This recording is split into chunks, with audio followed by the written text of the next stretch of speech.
Good morning, good morning. Grabe, ang lakas ng sikat ng araw ngayon.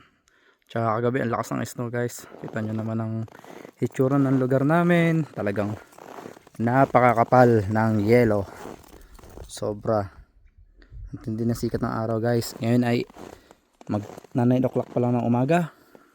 Pero napakatindi ng sikat ng araw. Ang sakit sa muka. So ganito guys yung nakakaitim talaga.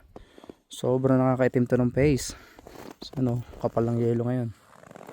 Sobra. So let's go. Papasok na tayo sa trabaho. So medyo late tayo ngayon sa pasok. Kasi umuwi tayo ng maaga kanina. Galing tayo sa ating paghatid kay Yana. Okay, keep safe always. And maraming salamat sa palaging nanonood kay Sir Melvin sa Philippines, from Philippines. Mga taga Pilipinas dyan, shoutout sa inyo. And sa mga lahat ng nanonood din, to all viewers out there, thank you so much for watching. Bye bye. Keep safe always. Thank you for watching. See you to our next video or vlog. Bye.